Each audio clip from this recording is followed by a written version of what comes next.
The inability to celebrate small successes really dictates how you will respond in the future to bigger success.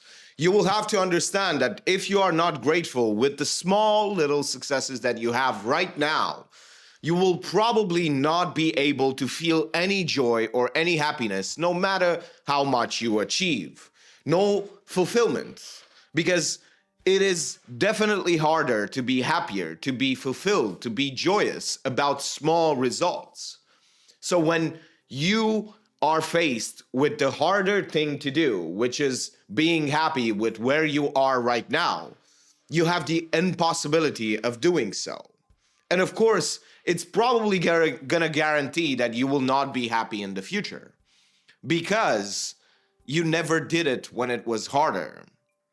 That's the point that people don't understand. If you celebrate and are grateful for the things that you have right now, it's not going to affect your future success. It's actually going to improve it. Not only will you have more energy, but you will also be able to be happy when you achieve those things. Most people keep themselves unhappy, thinking that that's what motivates them, thinking that that's what pushes them forward. But they don't understand that they're just starving themselves, thinking that they will be able to lift more. Imagine how preposterous it would be if I told you that if you didn't eat anything for 5 days, you would be able to lift more than you've ever lifted in your life. That doesn't work like that. You have to realize that by starving yourself of good emotions, of gratefulness, of happiness, of fulfillment, of all of these great things, you are actually doing exactly that. You are starving yourself. And you are thinking that that's going to make you do more. But it is not starvation that actually makes you do more. It can, because you will be desperate. But out of that desperation, more suffering will come. There will never come more fulfillment, more happiness. Just join the light side. Instead of the dark side, just be on the light side. Understand that happiness, joy, and beautiful fulfillment actually makes you do more and have more and be more successful. And in turn, be more grateful and so on and so forth. It's a perpetual machine of just gratefulness. And you have to realize that most people cannot be grateful because no matter what success they have, they always think that they can do better. Sure, you can think that you can do better. You can even do better, but be grateful for the things that you already have because your past self would have been grateful. Imagine how bad, how much of a tragedy it is that your past self from like 2 years ago, 5 years ago, actually would have been so proud of you, so happy to be in your position, and yet you do not give yourself the permission to be happy at all, to be grateful at all. Imagine the tragedy. Imagine what a betrayal that is of your past self. You lied to yourself 5 years ago that if you were in a better position, you would be happy. And here you are 5 years later, and you're not happy, you're not grateful, you don't feel any joy from the things that you do. You do not celebrate the small things and even the big ones. No matter how big the rewards get, you have an inability to be grateful for them. Sure, you might be grateful for like 2 minutes, 3 minutes, maybe 2 days, but then it becomes your new normal. And that is the problem. Every single time something becomes your new normal, push it down to where it was. Understand that if you keep your standards lower for yourself, you look at the world and see the world as just a beautiful gift, just a beautiful thing to be enjoyed, to be grateful for.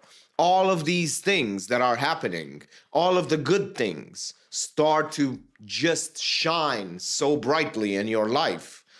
And instead of just feeling always demoralized, always like you want to quit, always like there is nothing, no hope of ever getting there, Understand that it is you who is keeping yourself unhappy, who is keeping yourself ungrateful. Imagine how bad it would be in a relationship with someone who actually cannot, no matter what happens, how good things get, cannot be happy, cannot be grateful, cannot celebrate. Imagine how hard that relationship would be. Some of us actually had relationships like that. No matter how hard we tried, we cannot satisfy this kind of person. And sometimes we ourselves are this kind of person, unable to be grateful for the small successes that we have. Understand that by celebrating small wins, by celebrating all of the success that you have, you will inevitably guarantee that you will be happier in the future. Because when you will get more, you will be happier. And you also have a way to be grateful and happy and joyous when things get bad. So no matter what, you will win because you will feel amazing. You will feel happy. You will feel grateful. You will have a strategy to actually be joyous and happy no matter what circumstances you have. Understand that by doing this, that's not a weakness. That is not something that holds you back. It's so much easier to be ungrateful. It's so much easier to be unhappy, depressed, sad. It's so much easier because usually it doesn't take any effort. But understand that to be grateful, to celebrate, to be happy, all of these things are also habits. They are habits. They get easier and easier and easier the more you do them. The more you practice happiness, the more you practice gratefulness. And it is a practice. Don't lie to yourself thinking that these emotions that you have are out there. No, they are a consequence of the things that you do, what you think, what perspective you have on the world. They're just internal. They're always in your grasp. You always have the power to be more grateful. You always have the power to be more joyous, more adventurous, whatever it is that you want. All you have to do is just look at the world and ask yourself, do I really want to feel like this right now? Or can I do something, or can I think something that would make me feel better? What is a perspective that I can adopt about life that would make me perpetually feel grateful and great about life? What would that be? How would that look like? What would such a person think about? And the more you do this exercise, the more things you find, because now you are working together with your mind as opposed to against it, or it working against you. Understand that most people, most of the times, they just think bad things because fear and danger and all of these bad emotions have so much more weight in our psyche, in our brain, in our emotional ecosystem. They just have so much more weight. So you have to counterbalance that with so many more positive emotions until you break the scale, until you have so many good emotions that those bad ones seem small. But you have to put more and more and more good emotions on the scale until it tips, until it changes towards the positive, until you have enough weight in the positive side that it overwhelms the negative, that it just becomes irrelevant how bad you felt in the past.